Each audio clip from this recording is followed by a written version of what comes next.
ધોરણ 11 chapter number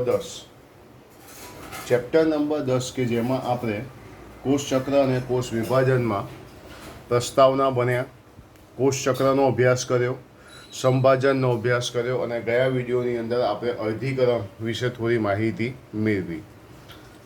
અર્ધીકરણમાં સૌથી પહેલાં આપણે ગયા લેક્ચરમાં ભણેલા ટૂંકી માહિતી. તો અર્ધીકરણ એ પ્રજનન કોષોમાં જોવા મળે છે. વનસ્પતિ અને પ્રાણીઓમાં જનન કોષોના નિર્માણ દરમિયાન તે જોવા મળે છે. અર્ધીકરણ જે છે એ બે ભાગમાં વિભાજિત થાય છે, અર્ધીકરણ 1 અને અર્ધીકરણ 2. અર્ધીકરણ 1 કે જેમાં 4 અવસ્થાઓનો સમાવેશ થાય છે: પૂર્વાવસ્થા, ભાજનાવસ્થા, ભાજનોત્તર અવસ્થા અને અંત્યાવસ્થા. પણ પાછળ એક લખવું જરૂરી છે: પૂર્વાવસ્થા 1, ભાજનાવસ્થા 1, ભાજનોત્તર અવસ્થા 1 અને અંત્યાવસ્થા 1. હવે આપણે પૂર્વાવસ્થા 1માં એવું ભણેલા કે તે લાંબી અને જટિલ અવસ્થા છે. તે 5 પેટા અવસ્થાઓમાં વિભાજિત થાય છે. તે 5 પેટા અવસ્થાઓ કઈ કઈ હતી? લેપ્ટોટીન, ઝાયગોટીન, પેક્ટીન, ડિપ્લોટીન અને ડાયકાઇનેસિસ. Okay, લેપ્ટોટીન, ઝાયગોટીન, pectin, ડાયકાઇનેસિસ, ડિપ્લોટીન, ડાયકાઇનેસિસ. કહેવાનો મતલબ કે 5 જે પેટા અવસ્થા છે એના વિશે આપણે ભણીશું. એમાં સૌથી પહેલાં જે હતું એ કયું હતું? લેપ્ટોટીન વિશે. તો લેપ્ટોટીનની અંદર મેં તમને 4 મુદ્દા કહ્યા હતા કે તે પૂર્વાવસ્થા 1નો શરૂઆતનો તબક્કો છે. અહીં રંગસૂત્રો સંકોચન પામે છે. રંગસૂત્રો કે જે 2 એકલ સૂત્રો અને સેન્ટ્રોમિયરના બનેલા છે. આ અવસ્થામાં રંગસૂત્રનું બેવડું સ્વરૂપ જોઈ શકાતું નથી. તો લેપ્ટોટીનની અંદર 4 મુદ્દા. ફરીથી એકવાર, તે પૂર્વાવસ્થા 1નો શરૂઆતનો તબક્કો છે. આ અવસ્થામાં રંગસૂત્રો સંકોચન પામે છે. રંગસૂત્ર 2 એકલ સૂત્રો અને સેન્ટ્રોમિયરના બનેલા છે. આ અવસ્થામાં રંગસૂત્રનું બેવડું સ્વરૂપ જોઈ શકાતું નથી. ત્યાર પછી બીજા નંબરમાં હતી લેપ્ટોટીન, પછી ઝાયગોટીન. આ અવસ્થામાં રંગસૂત્રો પોતાની લંબાઈને અનુસરીને જોડી બનાવે છે. તેને સાયનેપ્સિસ કહે છે. તે ઝીપરની જેમ આગળ વધે છે. અહીં જે રંગસૂત્રો જે છે એને કહેવામાં આવે છે સમજાત રંગસૂત્રો. આ એક એવી અવસ્થા છે જેમાં રંગસૂત્રનું બેવડું સ્વરૂપ જોઈ શકાય છે, પણ હકીકતમાં રંગસૂત્ર કેવા છે? ચતુઃસૂત્રી હોય છે. તો આ થયો આપણો બીજા નંબરનો મુદ્દો. બીજા નંબરની પેટાવસ્થા ઝાયગોટીન, કે જેની અંદર ફક્ત 2 મુદ્દા છે. આ અવસ્થામાં રંગસૂત્ર પોતાની લંબાઈને અનુસરીને જોડી બનાવે છે. તેને સાયનેપ્સિસ કહે છે. તે ઝીપરની જેમ આગળ વધે છે. આવા રંગસૂત્રને સમજાત રંગસૂત્ર કહે છે. આ અવસ્થામાં રંગસૂત્રનું બેવડું સ્વરૂપ જોઈ શકાય છે, પણ હકીકતમાં રંગસૂત્રો ચતુઃસૂત્રી હોય છે. ત્યાર પછી વાત આવે છે પેક્ટીનની. આ અવસ્થામાં રંગસૂત્રો ચતુઃસૂત્રી હોય છે. રંગસૂત્રની રંગસૂત્રિકાઓ એકબીજાને વીંટળાય છે અને જનીનદ્રવ્યની આપ-લે કરે છે. આ જે પ્રક્રિયા છે એને કહેવાય છે વ્યતિકરણ. વ્યતિકરણની ક્રિયામાં રીકોમ્બિનેઝ નામનો ઉત્સેચક ભાગ ભજવે છે. વ્યતિકરણની ક્રિયા જે સ્થાને થાય છે તેને પુનઃસંયોજિત ગંડિકા અથવા તો સ્વસ્તિકની ચોકડી કહેવામાં આવે છે. તો આ હતી આપણી ત્રીજા નંબરની પેટાવસ્થા, જેનું નામ હતું પેક્ટીન. 3 મુદ્દા. રંગસૂત્રો ચતુઃસૂત્રી દેખાય છે. રંગસૂત્રની રંગસૂત્રી એકબીજાને વીંટળાય છે, જનીનદ્રવ્યની આપ-લે કરે છે. વ્યતિકરણ કહેવાય છે, માટે જવાબદાર ઉત્સેચક રીકોમ્બિનેઝ છે. વ્યતિકરણની ક્રિયા જે સ્થાને થાય છે તેને પુનઃસંયોજિત ગંડિકા અથવા તો સ્વસ્તિકની ચોકડી કહે છે. ત્યાર પછી આપણે જોયેલું ડિપ્લોટીન વિશે. આ એક એવી અવસ્થા છે જેમાં રંગસૂત્રો છૂટા પડે છે, પરંતુ જે સ્થાને વ્યતિકરણ થયેલું છે તે જગ્યાએ જોડાયેલા રહે છે. સ્વસ્તિકની ચોકડીની સંખ્યાનો આધાર રંગસૂત્રની લંબાઈ ઉપર રહેલો છે. જેમ લંબાઈ વધુ તેમ સ્વસ્તિકની ચોકડીની સંખ્યા પણ કેવી? વધુ. ડિપ્લોટીન પછી આપણે જોયેલું ડાયકાઇનેસિસ. ડાયકાઇનેસિસમાં પણ 4 મુદ્દા હતા. આ એક એવી પેટા અવસ્થા છે જેમાં રંગસૂત્રનું પૂર્ણ સંકોચન થાય છે. આ અવસ્થામાં તારા કેન્દ્ર બેવરાય છે. તેમાંથી દ્વિધ્રુવીય તાકનું નિર્માણ થાય છે. કોષ કેન્દ્રિકા લુપ્ત થાય છે અને કોષ કેન્દ્ર શું પામે છે? વિઘટન પામે છે. તો અહીં આપણે પૂર્વાવસ્થા એક જે છે એની અંદર પેટા કેટલી અવસ્થા હતી? 5 હતી. લેપ્ટોટીન, ઝાયગોટીન, પેક્ટીન, ડિપ્લોટીન અને ડાયકાઇનેસિસ, જે આપણે ગયા વિડીયોની અંદર પણ જોયું હતું. અત્યારે ફરીથી એકવાર રિવિઝન કર્યું. હવે જે આપણે આગળ જોઈશું એ શું આવશે? હવે જે આપણે આગળ જોઈશું એ આવશે પૂર્વાવસ્થા એક પછી હું અહીં લખીશ ભાજનાવસ્થા એક. હવે ભાજનાવસ્થા એક કે ભાજનોત્તરાવસ્થા એક અને અંત્યાવસ્થા એક, જે ખૂબ જ નાની છે. આ અવસ્થા એવી છે કે જેમાં રંગસૂત્રો, સમજો, આ અવસ્થામાં રંગસૂત્રો દ્વિધ્રુવીય ત્રાકતંતુઓ સાથે જોડાઈ જાય છે. દ્વિધ્રુવીય ત્રાકતંતુઓ સાથે જોડાઈ જાય છે. આ અવસ્થામાં રંગસૂત્રો દ્વિધ્રુવીય ત્રાકતંતુઓ સાથે જોડાઈ જાય છે અને વિષુવવૃત્તીય તલ પ્રદેશમાં ગોઠવાય છે. અને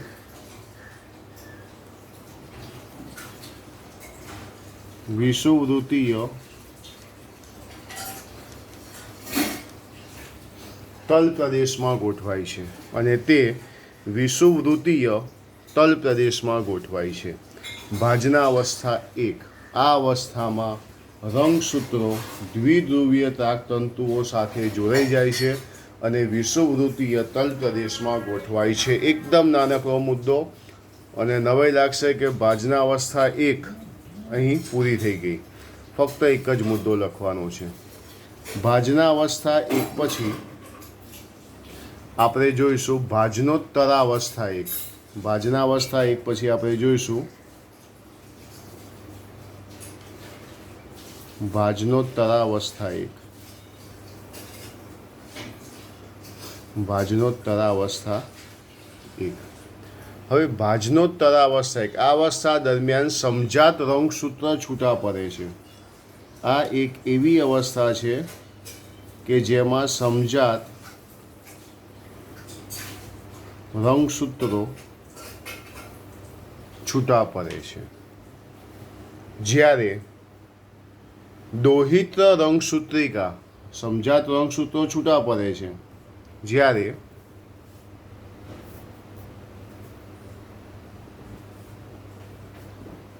દોહિત્ર રંગસૂત્રિકા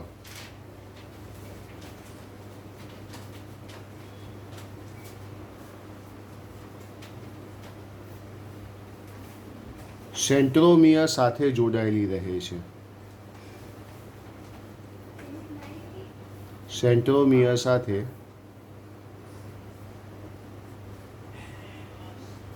જોડાયેલી રહે છે. ભાજનોત્તરાવસ્થા એક. આ અવસ્થા દરમિયાન સમજાત રંગસૂત્રો છૂટા પડે છે જ્યારે દોહિત્ર રંગસૂત્રિકા સેન્ટ્રોમિયર સાથે જોડાયેલી રહે છે. ફરીથી એકવાર અહીં જોજો કે આપણે ભાજના અવસ્થા એક અને ભાજનોત્તરાવસ્થા એક જે જોયું, બંનેમાં એક એક મુદ્દો લખો, પોઈન્ટ પતી જાય છે. ભાજનોત્તરાવસ્થા એકમાં સમજાત રંગસૂત્રો છૂટા પડે છે પણ રંગસૂત્રિકા જે છે સેન્ટ્રોમિયર સાથે શું હોય છે? જોડાયેલી રહે છે. તો પૂર્વાવસ્થા એક પત્યું, ભાજના અવસ્થા એક પત્યું, ભાજનોત્તરાવસ્થા એક પૂરું થયું. હવે આપણે જોઈશું અંત્યાવસ્થા એક.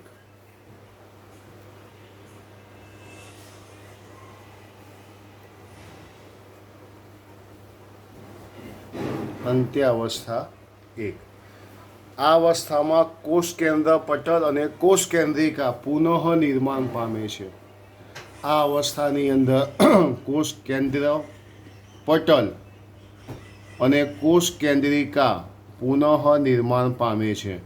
તો પુનઃ નિર્માણ કોણ પામ્યા? કોષ કેન્દ્ર પટલ અને બીજું આવશે કોષ કેન્દ્રિકા. આ બંને શું પામે છે? પુનઃ નિર્માણ પામે છે. આ અવસ્થાને અંતે બે નવા કોષ કેન્દ્ર બને છે. આ અવસ્થાને અંતે બે નવા કોષ કેન્દ્ર બને છે. આ અવસ્થાને અંતે બે નવા કોષ કેન્દ્ર બને છે, જેમાં રંગસૂત્રોની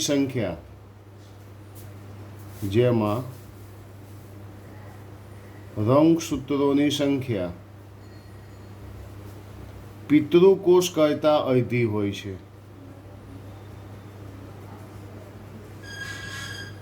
પિતૃકોષ કરતાં અડધી હોય છે. અંત્ય અવસ્થા 1. આ અવસ્થામાં કોષ કેન્દ્રિકા કોષ કેન્દ્ર પટલ પુનઃનિર્માણ પામે છે. કોષરસ વિભાજનની શરૂઆત થઈ જાય છે. બરાબર છે. આ એક એવી અવસ્થા છે જેમાં બે નવા કોષ કેન્દ્ર બને છે અને જેમાં રંગસૂત્રોની સંખ્યા પિતૃકોષ કરતાં કેવી હોય છે? અડધી હોય છે.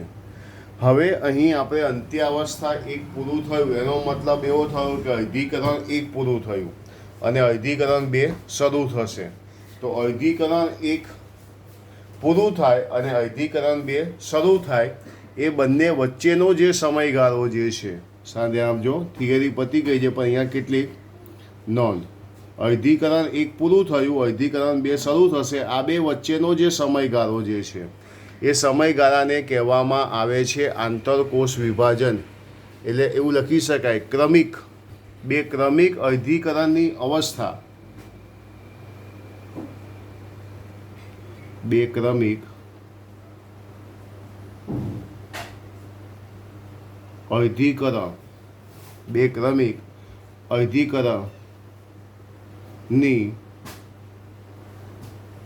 અવસ્થા વચ્ચેના ગાળાને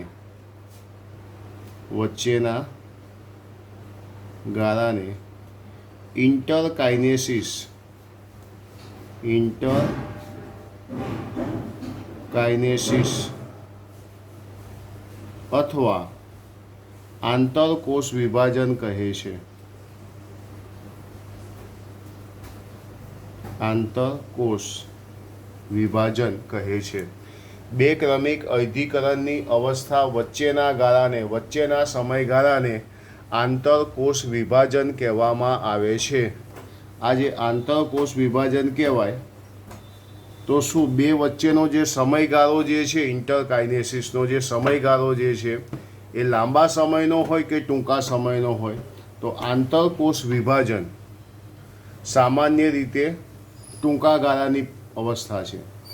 આ યાદ રાખજો, બધા MCQમાં પૂછાય. આ જે છે એ ટૂંકા ગાળા માટે થાય છે. આંતરકોષ વિભાજન એક એવી ઘટના છે કે અહીં DNAનું સ્વયંજનન થતું નથી. અહીં DNAનું સ્વયંજનન થતું નથી. આ એક એવો જ છે કે જેમાં DNAનું સ્વયંજનન થતું નથી. આંતરકોષ વિભાજન જે છે એ પૂર્વાવસ્થા 2 ને અનુસરે છે.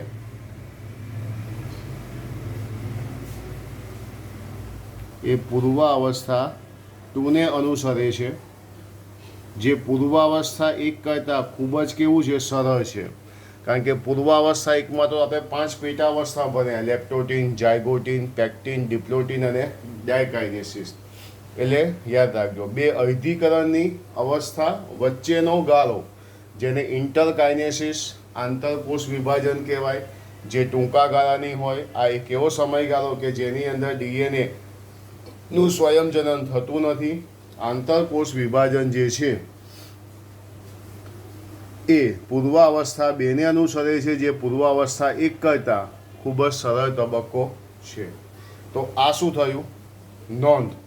અર્ધીકરણ 1 પછી અને અર્ધીકરણ 2 ની પહેલાં. તો હવે જે આપણે જોઈશું અર્ધીકરણ 2.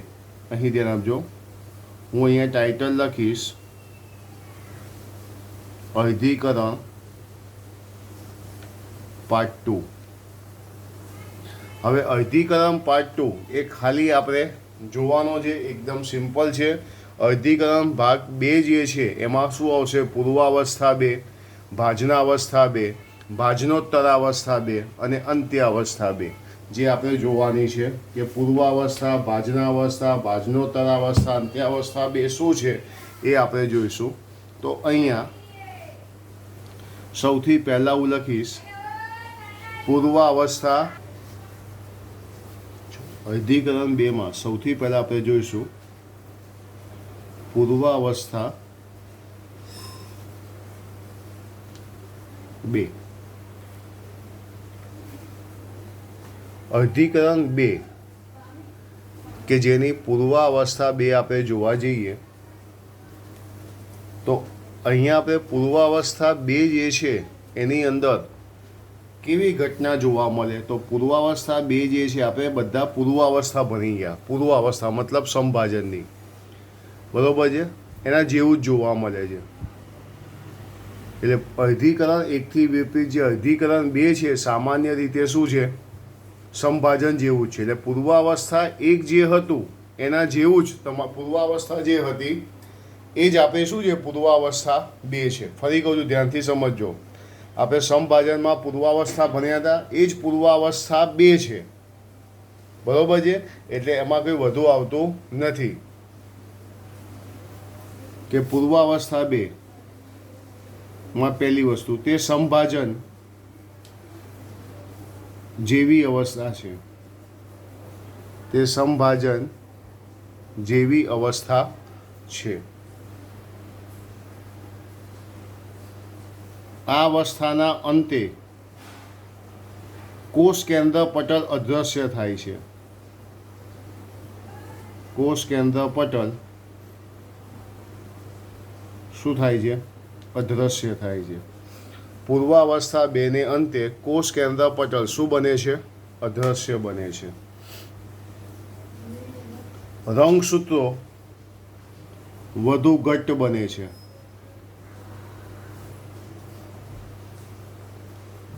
રંગસૂત્રો વધુ ઘટ્ટ બને છે. અધિકરણ 2 શક્યતા બહુ જ ઓછી છે પૂછાવાની. બબે મુદ્દા છે, બધાના યાદ રાખવાના છે. ચલો હવે આપણે જોઈશું ભાજના અવસ્થા 2. હવે આપણે જોઈશું ભાજના અવસ્થા 2. ભાજના અવસ્થા 2માં રંગસૂત્રો વિષુવવૃત્તીય તલ પર ગોઠવાય છે. વિરુદ્ધ ધ્રુવના તાકતંતુઓ કાઇનેટોકો સાથે જોડાય છે. મેં તમને પહેલાં જ કીધું છે કે આ સંભાજન જેવી અવસ્થા છે. એટલે સંભાજનની જે ભાજના અવસ્થા હતી એના જેવી છે, સંભાજન જેવી અવસ્થા છે. આ લખવાનો મતલબ એ કે ભાજના અવસ્થા અને ભાજના અવસ્થા 2 સિમિલર છે. સંભાજન જેવી અવસ્થા બધામાં લખવાનું છે. રંગસૂત્રો વિષુવવૃત્તીય તલ પર ગોઠવાય છે. રંગસૂત્રો જે છે એ વિષુવવૃત્તીય તલ પર ગોઠવાય છે. રંગસૂત્રો વિષુવવૃત્તીય તલ પર ગોઠવાય છે, બરોબર છે. ભાજના અવસ્થા યાદ છે ને બધાને કે એમાં કાઇનેટોકો જેવી સ્થિતિ હતી. સંભાજન જેવી અવસ્થા છે. તાકતંતુઓ રંગસૂત્રિકાઓના કાઇનેટોકો સાથે જોડાય છે. એટલે આ એક એવી અવસ્થા છે જેમાં તાકતંતુ કાઇનેટોકો સાથે જોડાય છે. કાઇનેટોકો સાથે કાઇનેટોકોર સેન્ટ્રોમિયરની સપાટી પર આવેલી નાની તકતી જેવી રચના, એને શું કહેવાય, કાઇનેટોકોર. જે આપણે સંભાજન જેવી અવસ્થા એટલે એના જ બધા મુદ્દા આપણે એપ્લાય કરી શકીએ. ભાજના અવસ્થા 2 પછી હું અહીં લખું ભાજનોત્તરાવસ્થા 2. એના પછી શું લખ્યું, ભાજનોત્તરાવસ્થા 2. દરેક રંગસૂત્રના સેન્ટ્રોમિયરનું વિભાજન થાય છે. બેકર સૂત્ર સેન્ટ્રોમિયર. એટલે અહીંયા પણ તમને ખ્યાલ છે, યાદ છે, ભાજનો તાકતંતુ ટૂંકા થાય છે, સેન્ટ્રોમિયરનું વિભાજન થાય છે. એટલે હું એ લખીશ સંભાજન જેવી અવસ્થા.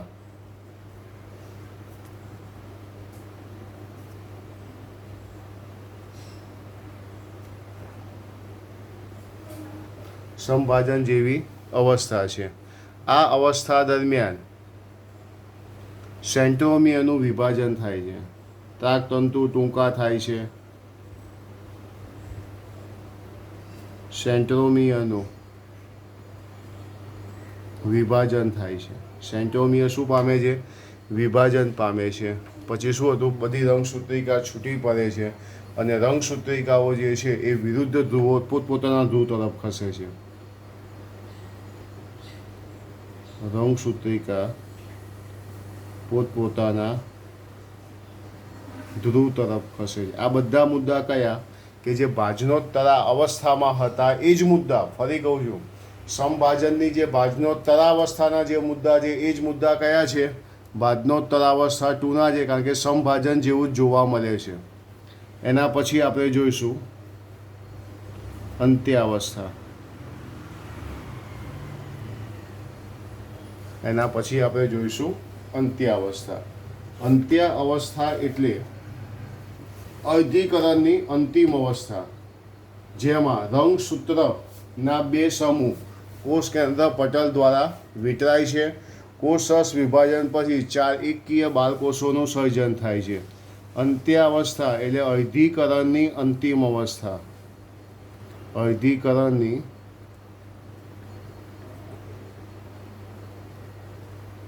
અંતિમ અવસ્થા એટલે કે અંત્યાવસ્થા. ચલો, અંત્યાવસ્થા જે છે એમાં કોષરસ વિભાજન પછી તેમાં કોષરસ વિભાજન પછી કેટલા? તો કે 4 એકકીય બાળકોષોનું નિર્માણ થાય છે. 4 એકકીય બાળકોષોનું નિર્માણ થાય છે. આ કયું થઈ ગયું? અંત્યાવસ્થા 2. તો પરીક્ષાની અંદર બહુ જ ઓછી શક્યતા કે અર્ધીકરણ 2 પૂછાય. અર્ધીકરણ 2 પૂર્વાવસ્થા, ભાજનાવસ્થા, ભાજનોત્તરાવસ્થા, અંત્યાવસ્થા, જેમાં તમે સમભાજન વિશે જેમ છે તેમ તમે લખી શકો. તો અર્ધીકરણ 1, અર્ધીકરણ 2 અને ત્યાર પછી અર્ધીકરણનું મહત્ત્વ. ત્યાર પછી હવે એક પ્રશ્ન આવે છે કે સમજાવો અર્ધીકરણનું મહત્ત્વ. સમજાવો અર્ધીકરણનું મહત્ત્વ. તો અર્ધીકરણના મહત્ત્વની અંદર સૌથી પહેલી વસ્તુ, અર્ધીકરણના લીધે પેઢી દર પેઢી રંગસૂત્રોની સંખ્યા જળવાઈ રહે છે. પેઢી દર પેઢી રંગસૂત્રોની સંખ્યા જળવાઈ રહે છે. રંગસૂત્રોની સંખ્યા જળવાઈ રહે છે. પેઢી દર પેઢી રંગસૂત્રોની સંખ્યા જળવાઈ રહે છે. નંબર 2, વ્યતિકરણને કારણે જનીનોની અદલાબદલી થાય છે. વ્યતિકરણને કારણે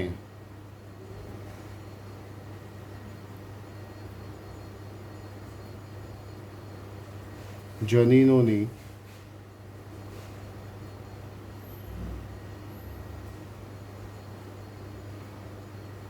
અદલાબદલી થાય છે.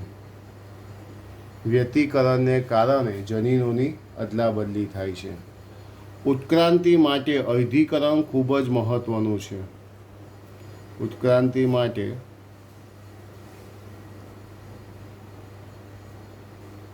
અર્ધીકરણ, ઉત્ક્રાંતિ માટે અર્ધીકરણ ખૂબ જ જરૂરી છે. ઉદ્વિકાસ કહીએ, ઉત્ક્રાંતિ કહીએ, કે જેના માટે શું છે? અર્ધીકરણ ખૂબ જ જરૂરી છે. રંગસૂત્રોની સંખ્યા અડધી થઈ જાય. અર્ધીકરણમાં રંગસૂત્રોની સંખ્યા અડધી થઈ જાય છે. સમભાજન આપણે દૈહિક કોષોમાં થાય છે, જ્યારે અર્ધીકરણની ક્રિયા જે છે એ અર્ધીકરણની ક્રિયા એ પ્રજનન કોષોમાં થાય છે. તો અર્ધીકરણનું આજે મહત્ત્વ જે છે એ બધાએ ખાસ જોવાનું છે.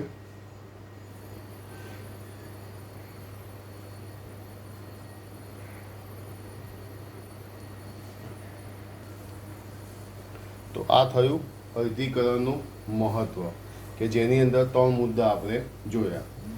તમારે આ ચેપ્ટરમાં આપણે સૌથી પહેલાં પ્રસ્તાવના ભણ્યા, ત્યાર પછી કોષચક્ર પછી આપણે શું જોયું? સંભાજન વિશેની માહિતી જોઈ. અને સમભાજન પછી આપણે જોયું અર્ધીકરણ વિશે, અને અર્ધીકરણની અંદર પૂર્વા અર્ધીકરણ 1 અને અર્ધીકરણ 2. આ સિવાય આપણે આ ચેપ્ટરમાં થી કમ્પલસરી 1 કે 2 MCQ નીટની પરીક્ષાની અંદર પૂછાતા હોય છે. તો એ કેવી રીતના પ્રશ્નો પૂછાય છે, કેવા પૂછાય છે, જે હવે પછીનો જે વિડીયો છે તેમાં આપણે ચેપ્ટર નંબર 10 જે છે એ ચેપ્ટર નંબર 10ના બોર્ડની પરીક્ષામાં ગુજકેટમાં કેવા પ્રશ્નો પૂછાઈ શકે એની આપણે ચર્ચા કરીશું. પણ બધાએ ખાસ સમભાજન અને અર્ધીકરણ તૈયાર કરેલું હશે તો જ મજા આવશે. એટલે જે આ અર્ધીકરણની ક્રિયા, સમભાજનની ક્રિયા અને કોષ ચક્ર જે છે એ બધાએ ખાસ તૈયાર કરો.